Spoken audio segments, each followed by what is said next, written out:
खबर आपको देंगे। विफाकी काबीना ने सुप्रीम कोर्ट तरमीमी प्रैक्टिस एंड प्रोसीजर ऑर्डिनेंस मंजूर कर लिया है। प्रैक्टिस एंड प्रोसीजर तरमीमी ऑर्डिनेंस की सदर से भी जल्द मंजूरी का इम्कान है। इससे बात करेंगे ब्यूरो चीफ इस्लामाबाद इफ्तिखार शराजी हमारे साथ मौजूद हैं। शराजी साहब, क्या तफसीलात हैं इस हवाले से आपके पास?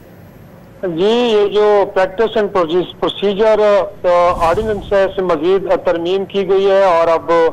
ये वफाकी काबीना ने थ्रू सर्कुलेशन इसकी अप्रूवल दी है, जिसके तहत अब सुप्रीम कोर्ट के अंदर अवामी अहमियत के जितने भी केसेज हैं उनको मुकर्रर करने के लिए जो पहला तरीकाकार था, गोया कि चीफ जस्टिस ऑफ पाकिस्तान, उसके बाद 2 सीनियर तरीन जजेस इस कमेटी का हिस्सा थे। ये 3 रुकनी कमेटी डिसाइड करती थी, लेकिन अब इसमें एक थोड़ी सी बदलाव किया गया है, जिसमें चीफ जस्टिस की सरबराही में जो 2 मजीद जजेस हैं, उनमें एक तो प्यूनी जज गोया कि सीनियर तरीन चीफ जस्टिस के बाद जो जज होंगे, और उसके बाद जो तीसरा जज होगा वो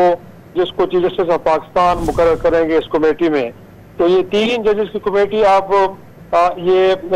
जो अवामी अहमियत के जितने भी केसेस हैं और जितनी पटिशंस हैं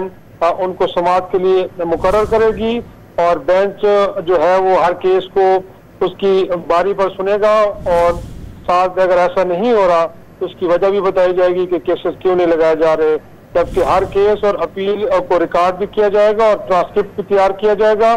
जबकि तमाम रिकॉर्डिंग और ट्रांसक्रिप्ट जो है वो आवाम के लिए दस्तयाब भी होगा। तो ये कल से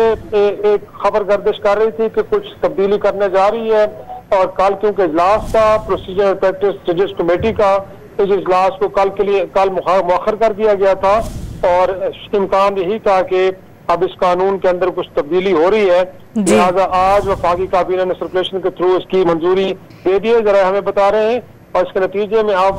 जो फॉर्मेशन है इस कमेटी की उसमें तब्दीली हो गई है। आप चीफ जस्टिस के बाद 2 सीनियर तरीन जजेस नहीं बल्कि 1 सीनियर तरीन जज, जबकि 1 चीफ जस्टिस की जानिब से नाम करदा जो जज होगा वो इस कमेटी का रुकन होगा, जो आइंदा केसेस की समाअत और बेंचों की तशकील से मुताल्लिक फैसले करेगा। जी, बहुत शुक्रिया आपका तफसीलात से आगाह करने का।